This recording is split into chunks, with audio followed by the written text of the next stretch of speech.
शासनानं आंबा काजू बागायतदारांना जाहीर केलेली हेक्टरी 22,000 रुपयांची मदत ही अत्यंत तुटपुंजी आहे. त्यामुळे ज्याप्रमाणे द्राक्ष बागायतदारांना शासन मदत देतं, त्या धर्तीवर आंबा काजू बागायतदारांना मदत द्यावी. त्यासाठी गरज भासल्यास जिल्हाधिकाऱ्यांच्या अध्यक्षतेखाली मॉनिटरिंग कमिटी स्थापन करावी. आंबा काजू बागायतदारांचं मोठं नुकसान झालं असल्यानं यात कोणीही कोणतंही राजकारण करू नये, अशी मागणी Maharashtra chamber of commerce, industry and ॲग्रिकल्चरचे उपाध्यक्ष श्रीकृष्ण परब आणि प्रसिद्धी समिती प्रमुख तथा को चेअरमन ॲडव्होकेट नकुल पारसेकर यांनी केली आहे. MIDC विश्रामगृह इथं पत्रकार परिषदेत ते बोलत होते.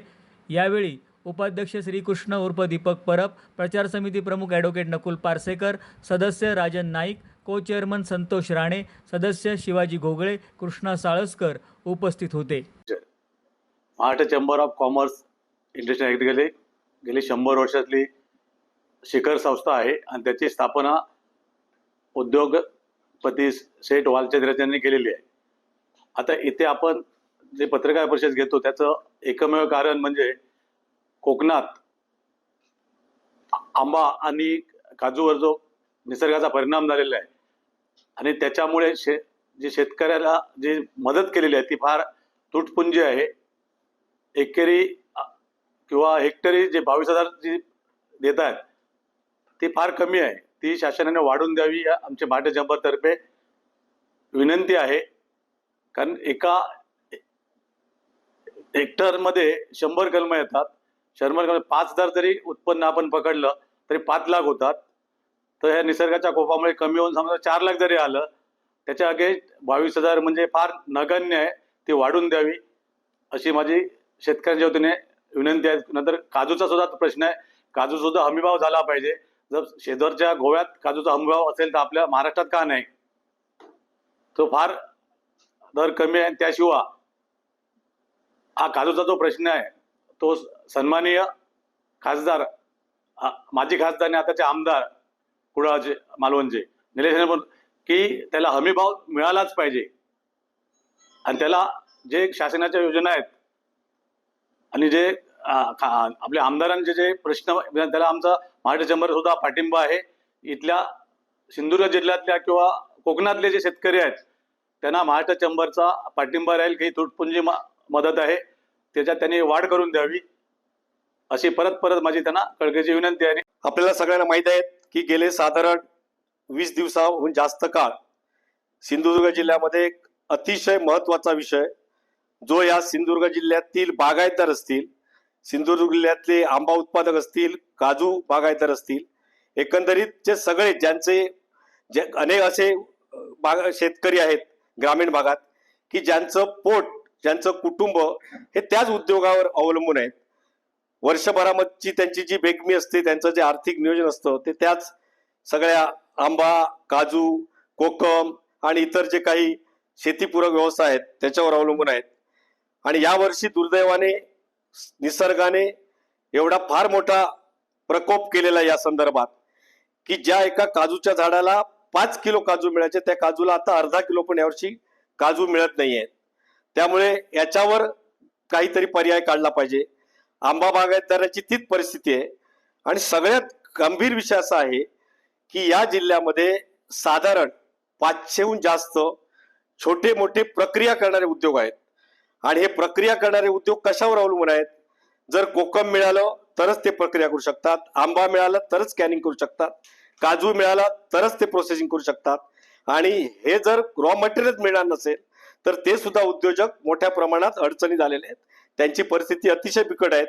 ज्या काही उद्योजकांनी प्रोसेसिंग करणारी मशिनरी बँकेची कर्ज काढून घेतली होती त्या आता बँकेचे हप्ते कसे भरायचे या अडचणीत आहेत. या उद्योजकामध्ये काही बेरोजगार सुद्धा त्या ठिकाणी आहेत, जे रोजगारावर आहेत तर त्या रोजगाराचा सुद्धा प्रश्न निर्माण होणार आहेत. आणि या अनुषंगाने या जिल्ह्यामध्ये या आंबा बागायतदार, काजू बागायतदार जे बागायतदार आहेत यांना नुकसान भरपाई मिळाली पाहिजेत म्हणून मोठं आंदोलन या ठिकाणी झालं.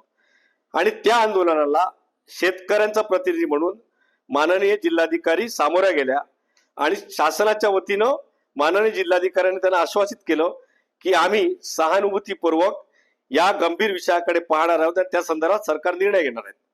आणि त्यानंतर अवघ्या 4 दिवसानंतर निर्णय झाला, जो निर्णय या जिल्ह्यातील माननीय पालकमंत्री नितेश राणे यांनी जाहीर केला, शासनाने जाहीर केला.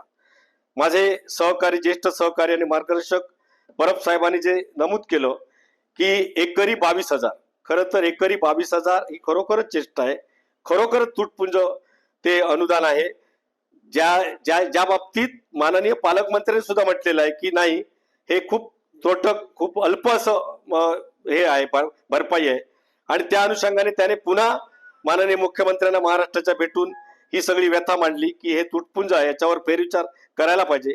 आणि आता शासन फेरविचार करणार अशा प्रकारचं आश्वासन या जिल्ह्याचे पालकमंत्री माननीय नितेश राणे यांना शासनाच्या वतीनं माननीय मुख्यमंत्र्यांनी दिलं, असं एकंदरीत त्यांच्या सगळ्या पत्रकार परिषदेमधून आणि त्याने जे काही जाहीर केलं त्यावरून कळलं. आता chamber of commerce, industries and ऍग्रिकल्चरची भूमिका या संदर्भात काय आहे की भूमिका ही आहे, पश्चिम महाराष्ट्रामध्ये अशा प्रकारचा काही विषय झाला तर त्या सगळ्या शेतकऱ्यांना त्या ठिकाणी भरपाई दिली जाते, चांगली भरपाई दिली जाते. कोकणातील शेतकरी हा कधी या बाबतीत त्याने हात पुढे केलेला नव्हता. आज त्या कोकणातील शेतकऱ्यांना ची अशी पाळी आलेली आहे की आता न बोलून चालणार नाही, काहीतरी बोललं पाहिजे, आपली व्यथा मांडली पाहिजे. आणि म्हणून आज शेतकरी आज हवालदिल होऊन आपली ही समस्या त्यांनी मांडलेली आहे शासनाकडे.